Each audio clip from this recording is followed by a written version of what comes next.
തന്നെ ഞാൻ പെർപ്ലസ്ഡായി. ഉടനെ തന്നെ ഞാൻ സുബ്രഹ്മണ്യമായിട്ട് ഫ്രണ്ട്സിനെ വിളിച്ച് പറഞ്ഞാൽ ഒരു ആക്സിഡൻറ്റ് എടുത്തപ്പോൾ പെട്ടെന്ന് ആംബുലൻസ് എന്തെങ്കിലും അറേഞ്ച് ചെയ്യണം, എനിക്ക് ഇറങ്ങാൻ വയ്യാന്ന് പറഞ്ഞു. അങ്ങനെ ഞാൻ പോയി, ഞാൻ സ്റ്റേഷനിൽ വിളിച്ച് പറഞ്ഞു രാവിലെ എനിക്ക് കൊള്ളാൻ വയ്യാത്ത ആളാണ്.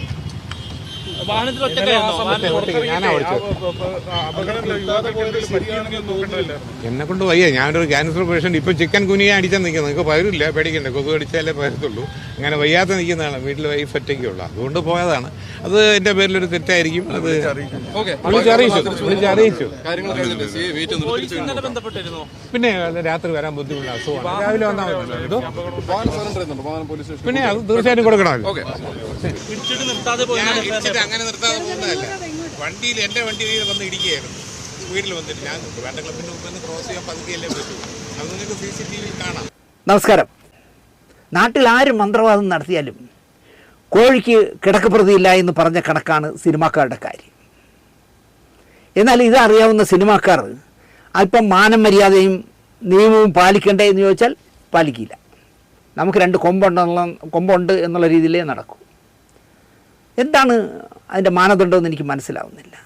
ഇപ്പോൾ കേരളത്തിൽ എവിടെ നോക്കിയാലും ക്യാമറയും ഒളിക്യാമറയും ഒക്കെയുള്ള കാലമാണ്. ഈ ബോധമെങ്കിലും സിനിമാക്കാർക്ക് വേണ്ടേ എന്നാണ് ഞാൻ ആലോചിക്കുന്നത്.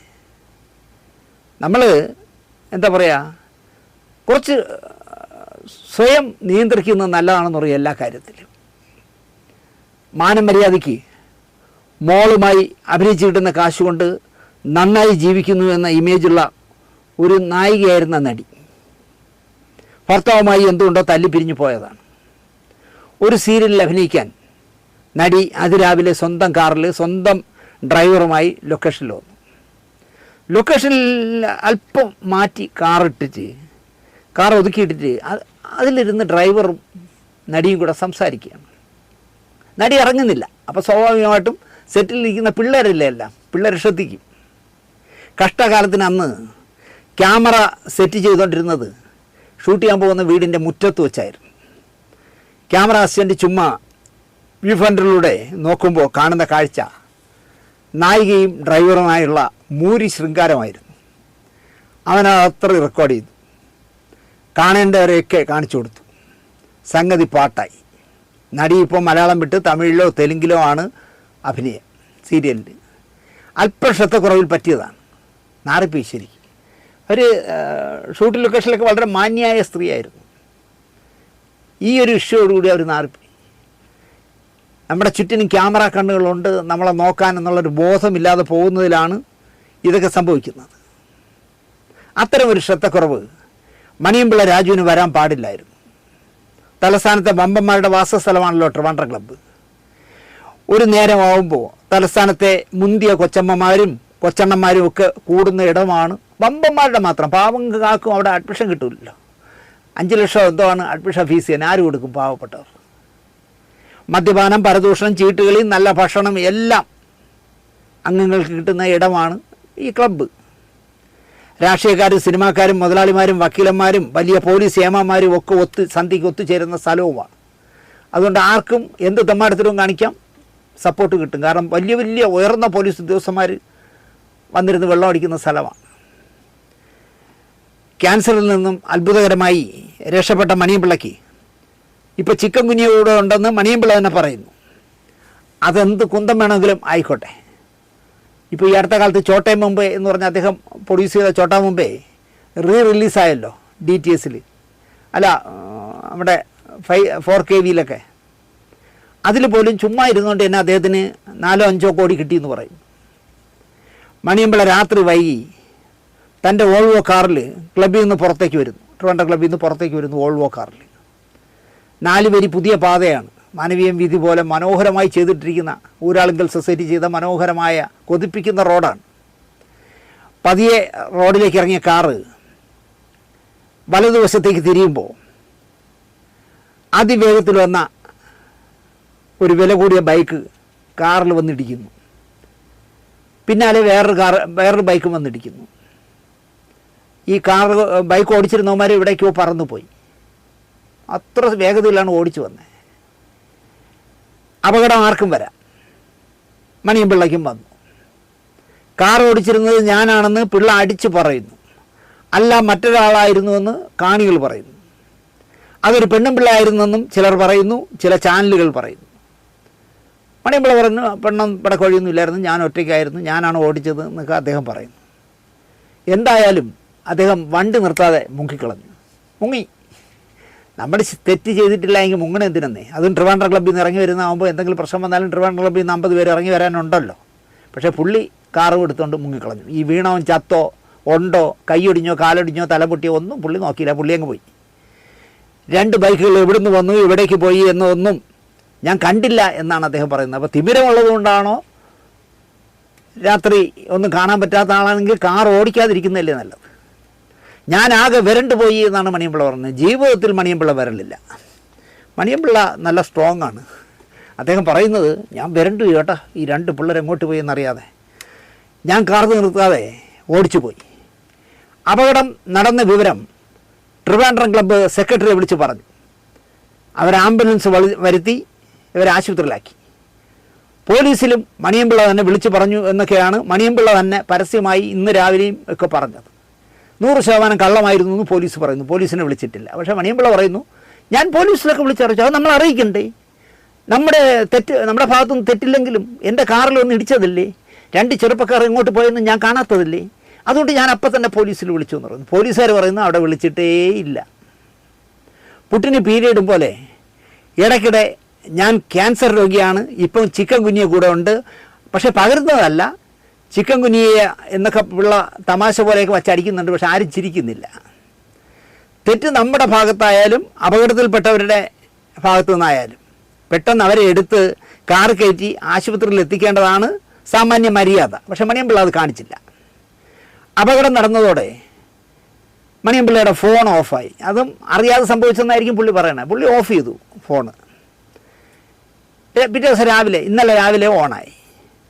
അതും ശരിയല്ല എന്നാണ് ഞാൻ പറയുന്നത്. ഒരു ആക്സിഡൻറ്റ് സംഭവിച്ചിട്ട് പ്രതിയാവട്ടെ വാദിയാവട്ടെ ഫോൺ ഓഫ് ചെയ്ത് വെച്ചിട്ട് രാത്രി സുഖമായി കിടന്നുറങ്ങിയിട്ട് രാവിലെ ഓണാവുന്നതും ശരിയല്ല.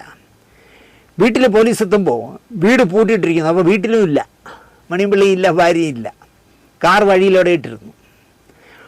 മദ്യപാനിയായിരുന്നു ഞാൻ, ഇപ്പോഴില്ല എന്ന് പിള്ള പറയുന്നു. ഇന്നലെ കയ്യിൽ കിട്ടിയാൽ പോലീസുകാർ മദ്യപിച്ചോ എന്ന ടെസ്റ്റ് നടത്തുമെന്ന് ഭയന്നാണ് പിള്ള മുങ്ങിയതും ഫോൺ ഓഫാക്കിയത് എന്ന് ആരെങ്കിലും പറഞ്ഞാൽ അവരെ കുറ്റം പറയാനാവില്ല മണിയമ്പിള്ള. ഇവിടെ ഒരു പത്രക്കാരനെ കാർ ഇടിച്ച് കൊന്നിട്ട് കുറച്ച് നാളല്ലേ ഉള്ളൂ, 2-3 വർഷമല്ലേ ഉള്ളൂ. അത് കാർ ഓടിച്ചിരുന്ന ആഴ്ചപ്പിരുന്ന ഒരു IAS-കാരൻ കൂടെ ഒരു സ്റ്റെപ്പിനി പെണ്ണും മ്യൂസിയത്തിൻ്റെ ഇടയിട്ട് ഇടിച്ച് തെറിപ്പിച്ച് മ്യൂസിയത്തിൻ്റെ മതിലിൽ തേച്ച് നിർത്തി മരിച്ചു. മാധ്യമത്തിൻ്റെ എന്തോ പത്രക്കാരനായിരുന്നു. ഇതൊന്നും അന്വേഷിക്കാൻ ഇവിടുത്തെ പത്രക്കാരന് ബാധ്യതയില്ല. രാവിലെ മണിയമ്പിള്ള സ്റ്റേഷനിൽ ഹാജരായതറിഞ്ഞ് മണിയമ്പിള്ള രാജു അറസ്റ്റിലെന്ന് വാർത്ത കൊടുക്കാൻ പത്രക്കാർക്ക് ഒരു മടിയുമില്ല. ഈ അറസ്റ്റ് എന്നുള്ള വാർത്ത കൊടുക്കാനാണ് അവർക്ക് എപ്പോഴും ഇഷ്ടം. പോലീസ് സ്റ്റേഷനിൽ പിള്ള വന്നത് വക്കീലും ഒരു സംഘം തൻ്റെ ഉന്നത പിടിപാടുള്ള സുഹൃത്തുക്കളുമായിട്ടായിരുന്നു. ആ സുഹൃത്തുക്കളൊക്കെ എനിക്കറിയാം. എല്ലാം വമ്പന്മാരാണ്, പണച്ചാക്കുകളാണ്. അവരുമായിട്ടാണ് ഈ ടൂറ് പോകും പോലെ ഇദ്ദേഹം വന്നത്, മണിയമ്പിള്ള പോലീസ് സ്റ്റേഷനിലേക്ക് വന്നത്. ആക്സിഡൻറ്റിൽപ്പെട്ട 2 പിള്ളേരും ഇതുപോലെ പിടിപാടുള്ളവരല്ലെങ്കിൽ കേസ് തീർച്ചയായും പൊളിഞ്ഞു പോവും. മണിയമ്പിള്ള നിരപരാധിയാവും. ഫോൺ ഓഫ് ചെയ്തതോ കാർ ഒളിപ്പിച്ചതോ വീട് പൂട്ടിയിട്ടതോ ഒന്നും ഒരു പ്രശ്നമാവില്ല. അതുകൊണ്ട് ആക്സിഡൻ്റായി കിടക്കുന്ന പിള്ളേർ ജാഗ്രത എന്ന് ഞാൻ പറയും. എൻ്റെ നല്ല അടുപ്പക്കാരനാണ് മണിയമ്പിള്ള രാജു. എൻ്റെ ഇപ്പോഴത്തെ ഏറ്റവും വലിയ പ്രശ്നം അതാണെന്നേ, ശത്രുക്കളുടെ എണ്ണം കൂടിക്കൊണ്ടേയിരിക്കും. രാജുചേട്ടൻ എവിടെ വെച്ച് കണ്ടാലും നിങ്ങളിപ്പോൾ എന്ത് പാട്ട് അയക്കാത്തേ എന്നൊക്കെ ചോദിക്കും. ഞാൻ അയക്കുന്ന പാട്ട് ആസ്വദിച്ച് കേൾക്കുന്ന ആളാണ്. എവിടെ വെച്ച് കണ്ടാലും ഒരുപാട് നേരം സംസാരിക്കും. പക്ഷേ തെറ്റിനെ തെറ്റെന്ന് പറയാതിരിക്കാൻ പറ്റില്ല. എൻ്റെ നല്ല അടുപ്പക്കാരനാണെങ്കിലും ഞാൻ അദ്ദേഹം ചെയ്ത രീതി ശരിയല്ല എന്ന് പറയും. അദ്ദേഹത്തിൻ്റെ പല നിലപാടുകളോടും എനിക്ക് ബഹുമാനവും ഉള്ള ആളാണ്. റേഷൻ കടയിൽ ചെന്ന് റേഷൻ വാങ്ങിച്ചെന്ത് റേഷൻ ഇരുന്നാൽ പോകില്ലെന്ന് ചോദിച്ച മനുഷ്യനാണ്. എനിക്ക് അന്നൊക്കെ അദ്ദേഹത്തോട് ഭയങ്കര ബഹുമാനം തോന്നി. കേട്ടതും അറിഞ്ഞതും പറയാതെ വയ്യ പിള്ളേ, അതുകൊണ്ടാണ് ഞാൻ പറഞ്ഞത്. ബൈക്കുകാരുടെ തെറ്റായിരിക്കാം, പക്ഷേ നിങ്ങൾ രാത്രി എടുത്ത നിലപാടിനെ എനിക്ക് ന്യായീകരിക്കാൻ കഴിയില്ല. നിങ്ങളത് ചെയ്യാൻ പാടില്ലായിരുന്നു. നിങ്ങളുടെ മകൻ്റെയൊക്കെ പ്രായം വരുള്ളവർക്ക്, നിങ്ങളുടെ 2 ആൺമക്കളുടെ പ്രായം വരും. ചത്തോ ഉണ്ടോ എന്നെങ്കിലും ഒന്ന് നോക്കിയിട്ട് പോകണമായിരുന്നു. അതിന് വരെ ഞാൻ പേടിച്ചു പോയി. അതുകൊണ്ട് ഫോൺ ഓഫ് ചെയ്ത് കാറും കൊണ്ടൊന്ന് റോഡിൽ ഒതുക്കിയിട്ട് പൂട്ടി വീടും പൂട്ടിയിട്ട് ഞാൻ മുങ്ങിക്കളഞ്ഞു എന്ന് പറയുന്നത് ശരിയല്ല എന്നാണ് എൻ്റെ പക്ഷം. അതുപോലെ തന്നെ പോലീസ് സ്റ്റേഷനിൽ നിങ്ങളുടെ കൂടെ പാർട്ണറൊക്കെ ആയിരുന്ന ആൾക്കാരെയൊക്കെ കൊണ്ട് ബലാബലം നോക്കാൻ വരും പോലെ വരുന്നുണ്ട്. അവരൊക്കെ ചിലപ്പോൾ ട്രിവാൻഡ്രം ക്ലബ്ബിൽ ഇരുന്നുകൊണ്ട് ഉന്നത പോലീസ് ഉദ്യോഗസ്ഥന്മാരെ കൊണ്ട് വിളിച്ച് പറയിക്കും, പോലീസ് സ്റ്റേഷനിൽ SIയോടോ CAയോടോ. അത് കാര്യമായിട്ട് എടുക്കണ്ട കേട്ടോ, നമ്മുടെ ഒരാളാണ് മണിയമ്പിള്ള രാജു, അയാളുടെ പേരിൽ കേസൊന്നും എടുക്കണ്ട, ആ പിള്ളേർ അനുഭവിക്കട്ടെ എന്ന് ചിലപ്പോൾ പറയുമായിരിക്കും. പക്ഷേ അതൊന്നും നല്ലതല്ല എന്നാണ് എൻ്റെ പക്ഷം. അടുത്ത കഥ എന്നെ വില്ലനായിട്ട് കാണുന്ന ഷവ്വി തിലകനെ കുറിച്ചാണ്. പശുവും ചത്തു മോരിലെ പുളിയും തീർന്നു എന്ന് പറഞ്ഞ പോലത്തെ ഒരു കഥയാണ് ഞാൻ പറയുന്നത്. ചലച്ചിത്ര അക്കാദമിയുമായി ബന്ധപ്പെട്ട ഒരു ചടങ്ങിൻ്റെയും ക്ഷണക്കത്ത് എനിക്ക് കമൽ ചെയർമാനായതിനു ശേഷം, അല്ലെങ്കിൽ പിണറായി വിജയൻ അധികാരത്തിൽ വന്ന ശേഷം എനിക്ക് അയക്കുകയില്ല. കാരണം കമൽ നമ്മളെ വർഗശത്രുവാണല്ലോ. സെക്രട്ടറി പോസ്റ്റിലിരുന്ന മഹേഷ് പഞ്ചു മാറി അജയ് ചന്ദ്രൻ സാറ് വന്നപ്പോഴും മാറ്റമില്ല, അതിന് അയക്കില്ല. ഡെപ്യൂട്ടേഷനിൽ അജയ് സാർ വന്നിട്ട് 7 വർഷമായി.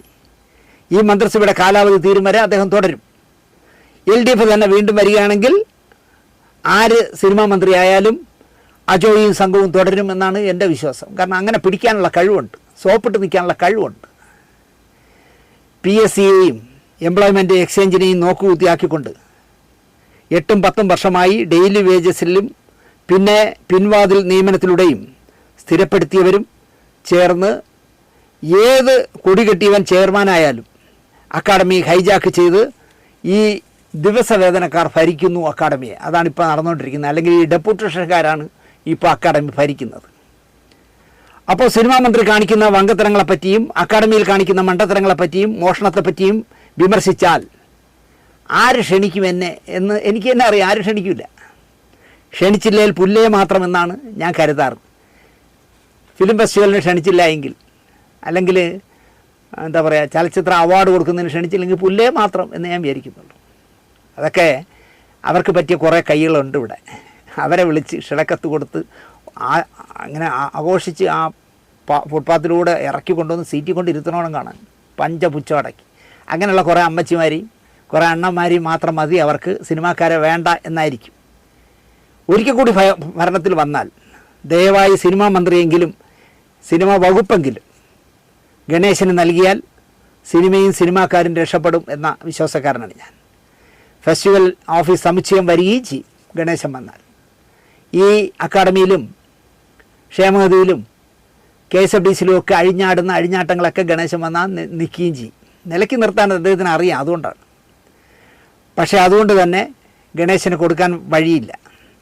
അയാൾ സിനിമയ്ക്കായി വല്ലതുമൊക്കെ ചെയ്തു കളയും, അതുകൊണ്ട് കൊടുക്കില്ല. അങ്ങനെ ചെയ്യണ്ട, നിങ്ങൾ ട്രാൻസ്പോർട്ടും പിന്നെ ഏതെങ്കിലുമൊക്കെ കോപ്പുകൾ ചെയ്താൽ മതി എന്ന് പറയും. ഇതൊക്കെ ഇപ്പോൾ ഓർമ്മിപ്പിച്ചത് നമ്മുടെ ഷമ്മി തിലകനാണ്. ഷമ്മിയുടെ ഗുഡ് ബുക്കിൽ ഞാനില്ല എങ്കിലും ഷമ്മി പറയുന്നതൊക്കെ ശ്രദ്ധിക്കുന്ന ഒരാളാണ് ഞാൻ. തിരുവനന്തപുരത്ത് കിടക്കുന്ന എനിക്ക് സംസ്ഥാന ചലച്ചിത്ര അവാർഡ് ദാന ചടങ്ങിൻ്റെ ക്ഷണക്കത്ത് അയച്ചില്ലെങ്കിലും കൊല്ലത്ത് താമസിക്കുന്ന ഷമ്മിക്ക് അക്കാഡമി ക്ഷണക്കത്ത് അയച്ചു കൊടുത്തു. ഒരു ചെറിയ പ്രശ്നം. ജനുവരി 25 ഞായറാഴ്ചയായിരുന്നു തിരുവനന്തപുരത്ത് നിശാഗന്ധിയിൽ സംസ്ഥാന ചലച്ചിത്ര അവാർഡ് ദാനവും ശാരദാമ്മയ്ക്ക് JC ഡാനിയൽ പുരസ്കാര സമർപ്പണവും നടന്നത്. എന്തുകൊണ്ടോ ഇത്തവണ അക്കാഡമിക്കാർക്ക് തോന്നി ഷമ്മിയെ ഈ സമർപ്പണ ചടങ്ങിന് ക്ഷണിക്കണമെന്ന്. കൊറിയറിൽ തന്നെ ക്ഷണക്കത്ത് അയച്ചു കൊടുത്തു. കഴക്കൂട്ടം ഓഫീസിൽ ക്ഷണക്കത്ത് കവറിലാക്കി ഒട്ടിച്ച് കൊറിയറുകാരൻ വന്നെടുത്ത് അയച്ച് സാധനം കൊല്ലത്ത് എത്തിയപ്പോൾ ജനുവരി 29 വൈകുന്നേരം 5:30 മണിയായിപ്പോയി. അവാർഡ് വാങ്ങിയവരും കൊടുത്തവരും ഒക്കെ 3 ദിവസം മുമ്പേ വീടെത്തി. അത് കഴിഞ്ഞാണ് ഷമ്മിക്ക് ക്ഷണക്കത്ത് കിട്ടിയത്. ചടങ്ങ് കഴിഞ്ഞ് പിറ്റേന്ന് തിങ്കളാഴ്ചയോ ചൊവ്വാഴ്ചയോ കൊറിയർ അയച്ചു എന്നാണ് ഷമ്മിയുടെ പക്ഷം. അടുത്ത വർഷത്തെ ക്ഷണക്കത്ത് കൂടി അയക്കാമായിരുന്നു എന്നാണ് ഇതിനെക്കുറിച്ച് ഷമ്മിയുടെ പ്രതികരണം. എങ്കിൽ കൃത്യസമയത്ത് അടുത്ത വർഷത്തേനെങ്കിലും എനിക്ക് വരാൻ പറ്റുമായിരുന്നു, നേരത്തെ അയച്ചിരുന്നെങ്കിൽ എന്നാണ് ഷമ്മി പറയുന്നത്. അവാർഡൊന്നും ഇല്ലാത്ത തന്നെ ഒരറിയിപ്പെങ്കിലും വൈകിയാണെങ്കിലും തന്നില്ലേ, ഇത്രയ്ക്ക് തിളയ്ക്കണ്ട എന്നാണ് ഒരു മഹാൻ ഫേസ്ബുക്കിൽ ഷമ്മി കുറിച്ചതിൻ്റെ താഴെ എഴുതിയിരിക്കുന്നത്. നിനക്ക് അവാർഡൊന്നും ഇല്ലല്ലോ, അവാർഡ് ദാനം കഴിഞ്ഞ് 3 ദിവസം കഴിഞ്ഞ് നിനക്ക് കിട്ടിയാൽ എന്താ കുഴപ്പം? 25-ാം തീയതി അവാർഡ് ദാനം നടന്നു, 29-ാം തീയതി നിനക്ക് കിട്ടി. നീ കൂടുതൽ തിളയ്ക്കല്ലേ അതുപോരെ എന്നാണ് ഒരുത്തൻ ചോദിക്കുന്നത്. എന്ത് പറയാൻ?